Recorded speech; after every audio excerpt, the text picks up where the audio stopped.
ce geste de toi viendra mon secours.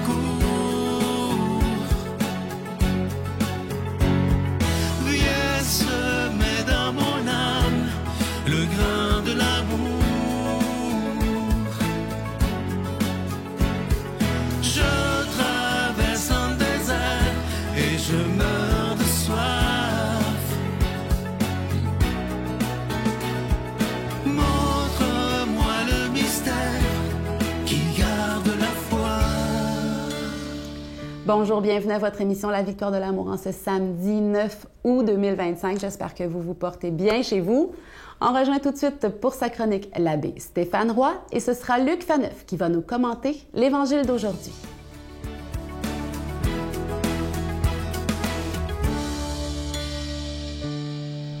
Bonjour à toi, bon samedi. Bienvenue à cette chronique sur les chemins du cœur. Tu te rappelles peut-être, si tu me suis depuis un certain temps, je t'ai parlé il y a quelque temps du bisou volant, du monsieur, du gars au bisou volant que j'avais croisé à une intersection, à un feu rouge, un matin, lorsque j'allais travailler. Et d'ailleurs, j'en ai parlé dans une lettre, je me rappelle, du mois d'août, je pense, il y a un an. Puis là, voilà qu'un autre matin, c'est pas le monsieur au bisou volant que j'ai rencontré, mais c'est Rocky. Est-ce que tu te rappelles de Rocky, le boxeur? Là? Bon. Eh bien, ça a baigné un peu mon enfance, Rocky. Puis c'est bien que c'est un personnage un peu emblématique. Et puis, on peut se rappeler de lui dans les périodes d'entraînement. C'est puis pouf, puis... Hein, bon. Eh bien, voilà qu'un bon matin, je suis encore arrêté par un Xème feu rouge et je vois sur le trottoir qui attend de moi un type, un jeune, dans la vingtaine, bien baraqué, avec ses shorts, ses running, ses bas blancs, et puis en même temps, un kangourou, et puis qui court, qui fait son jogging, mais comme Rocky. Puis du coup, j'ai eu un sourire, je l'ai regardé, puis c'est quasiment comme une scène de film qui était devant moi, là. Mais j'ai compris tout de suite que le gars s'entraînait vraiment à le voir, et puis surtout à voir ses gestes. Il niaisait pas. Il faisait pas son clown sur le coin de la rue. Il s'entraînait. Puis je me suis dit, tout de suite, il s'entraîne. Bon, est-ce qu'il veut faire comme Rocky? Je ne crois pas trop, mais il faisait comme Rocky parce que probablement que le gars veut avancer, veut gagner, veut réussir, il veut remporter des victoires. Et puis, tout de suite, hein, les liens, hamster, hein? Eh bien, tout de suite, je me suis dit, hey, et si les saints puis les saintes dans l'histoire, si, toi puis moi qui sommes chrétiens et chrétiennes, parfois, parce qu'on veut remporter la victoire de l'amour, la victoire de la vie sur la mort, on imite Jésus. Pas, bien sûr, parce qu'on se promène en gougoune avec une grande robe puis une barbe, mais par notre attitude, par justement l'entraînement dont il nous a donné l'exemple, la prière, le jeûne, l'attention aux autres, le don de lui-même. Si on, comme notre gars qui faisait Rocky pour gagner la victoire, nous autres, on faisait comme Jésus, pour aussi être des victorieux puis des victorieuses. Honnêtement, c'est spécial des fois. Hein? On se promène, on voit des personnes, des attitudes, des scènes. Ça peut nous faire rire, mais on peut les convertir souvent en histoire spirituelle parce qu'elles portent des leçons. Tout d'ailleurs comme mon monsieur au bisou volant qui m'a inspiré, et bien ce geste pour envoyer de l'amour partout dans le monde. Je te souhaite une bonne journée, puis on se retrouve à la chronique sur les chemins du cœur la semaine prochaine. Notre Père qui es aux cieux, Que ton nom soit sanctifié, que ton règne vienne, que ta volonté soit faite sur la terre comme au ciel. Donne-nous aujourd'hui notre pain de ce jour. Pardonne-nous nos offenses, comme nous pardonnons aussi à ceux qui nous ont offensés. Et ne nous laisse pas entrer en tentation, mais délivre-nous du mal, car c'est à toi qu'appartiennent le règne, la puissance et la gloire pour les siècles des siècles. Amen. Je continuerai à croire, même si tout le monde perd espoir. Je continuerai à aimer, même si les autres parlent de haine. Je continuerai à construire, même si les autres détruisent. Je continuerai à parler de paix, même au milieu d'une guerre. Je dessinerai des sourires sur des visages en larmes et je tendrai les bras à ceux qui se sentent épuisés. Oui, je continuerai à croire. Je suis tellement content de vous parler de ce magnifique cadeau du mois. Il s'agit d'une belle exclusivité de la Victoire de l'amour. Il s'agit d'un chapelet en bois d'olivier. Il n'est pas fait en usine. Il est fait à la main par des religieuses de Mexico. Ils nous font d'ailleurs parfois quelques chapelets. Ils en avaient fait un il y a plusieurs années en bois d'olivier. Et évidemment, c'est fait dans une ambiance de prière. Ils sont déjà bénis. Je vous rappelle que vous les recevrez avec un don de 25 $ et si vous en voulez deux, avec un don de 40 $. Vous recevrez également un reçu pour fin d'impôt. Et je veux prendre le temps aujourd'hui de vous dire merci de tout mon cœur. Merci au nom de toute l'équipe de la Victoire de l'amour de soutenir cette œuvre parce que sans vous, ça n'existerait pas, évidemment. Et la Victoire de l'amour, il faut que vous compreniez que c'est grâce à chacun et chacune d'entre vous qui, mois après mois, année après année, avez décidé d'investir dans votre foi. Et je pense que la Victoire de l'amour, présentement à la télévision, est à peu près le seul endroit où on peut parler librement de notre foi en ce Jésus qui est le Prince de la paix et on en a tellement besoin. Voici comment vous procurer ce chapelet.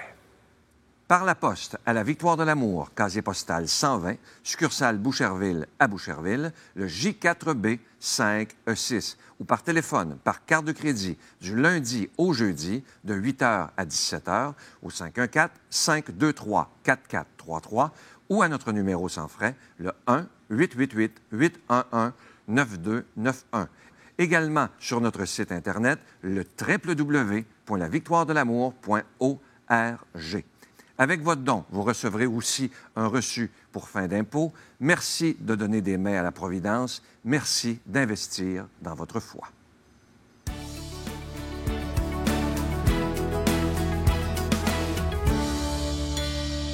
Mon Dieu, donnez-moi la sérénité d'accepter les choses que je ne peux changer, le courage de changer les choses que je peux et la sagesse d'en connaître la différence.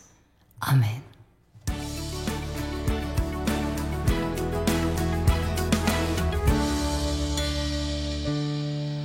Heureux de vous retrouver aujourd'hui, samedi 9 août, pour la méditation de la parole de Dieu. Je pense à aujourd'hui 9 août à Sainte Edith Stein, qui est morte gazée à Auschwitz, une juive absolument extraordinaire, convertie au christianisme et qui a vécu pour la vérité. Donc, j'ai une petite pensée pour elle. Si vous êtes curieux, allez le googler. Vous allez voir, c'est une géante, Edith Stein. Donc, aujourd'hui, dans l'Évangile, Matthieu va nous présenter Jésus, Pierre, Jacques et Jean qui descendent du mont Tabor. Où ils ont vécu, Jésus qui est apparu transfiguré. Et là, en descendant au pied de la montagne, un père désespéré, avec son enfant en crise d'épilepsie, que les apôtres de Jésus n'ont pas réussi à guérir. Et là, Jésus va opérer le miracle, il va avoir un dialogue et tout le reste. Puis, dans ce dialogue-là, Jésus, au fond, va nous poser une question qui est éternelle. Éternelle au sens depuis Jésus jusqu'à son retour. Et la question, il la pose à nous. La question concerne la qualité de notre foi. La qualité de notre foi.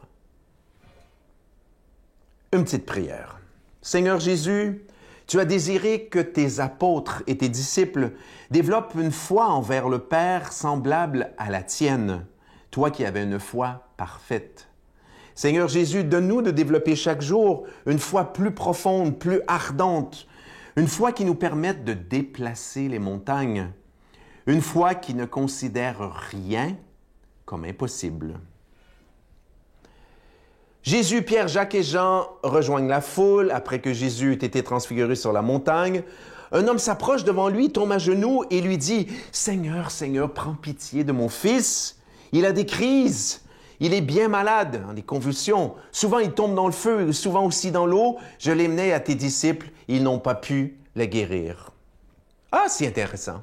C'est intéressant. Pas le fait qu'un homme présente à Jésus une demande de guérison. Jésus a fait des miracles par milliers, des milliers de personnes. Okay, les évangiles en relatent une 60aine, c'est des milliers. Donc, c'est quelque chose un peu banal. Mais là, ce qui est intéressant, c'est « Et ses disciples, ses apôtres, n'avaient pas réussi à le guérir. » Ah tiens, Jésus avait donné le pouvoir. Jésus avait demandé aux apôtres de faire des miracles en son nom, au nom de Dieu, au nom de la Trinité. Et ils n'ont pas réussi. Et là, le Père va s'approcher de Jésus et va lui demander de le faire le miracle.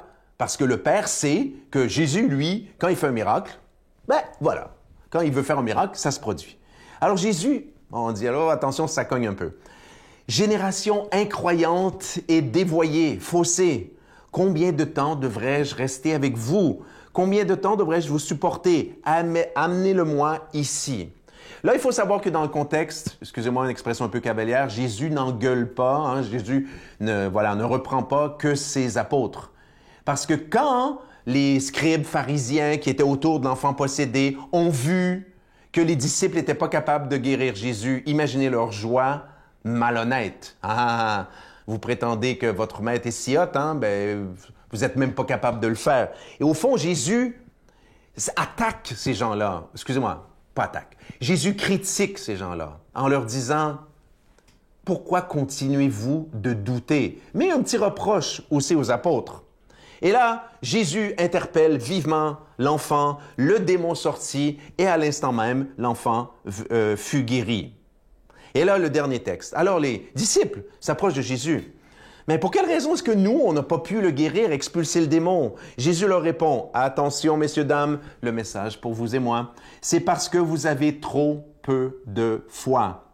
Amen, amen, je vous le dis. Si vous aviez de la foi gros comme une graine de moutarde, comme un grain de moutarde, vous diriez à cette montagne, « Transporte-toi d'ici jusque-là, et elle le ferait. » Rien ne vous serait impossible. Alors, messieurs, dames, c'est là la question que Jésus nous laisse aujourd'hui. C'est la question que vous allez méditer aujourd'hui, que je vais méditer aujourd'hui. La foi, c'est une relation. La foi, c'est une relation de confiance. On peut avoir pas du tout, un peu, moyennement, beaucoup, énormément confiance en Dieu. Et ça tient à la qualité de notre proximité de Dieu, de notre relation avec Dieu. Si on est très, très, très, très près de Dieu, par le jeûne, la prière, là, la foi déplace la montagne. Demandons à Dieu de nous bénir, lui qui est Père, Fils, Saint-Esprit. Bonne journée. Je vous salue Marie, pleine de grâce. Le Seigneur est avec vous. Vous êtes bénie entre toutes les femmes, et Jésus, le fruit de vos entrailles, est béni. Sainte Marie, Mère de Dieu, priez pour nous pécheurs, maintenant et à l'heure de notre mort. Amen.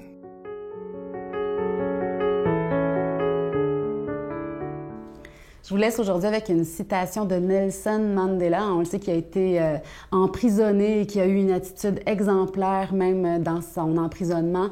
Il a dit « Vous obtiendrez plus en ce monde grâce au pardon plutôt que par des représailles. » Donc, quand on pardonne, quand on fait miséricorde, quand on est patient, souvent on rayonne de quelque chose de plus et ça convertit ceux qui nous entourent, plutôt que quand on réquisitionne, on demande, on exige. Donc aujourd'hui, soyons des porteurs de la miséricorde de Dieu.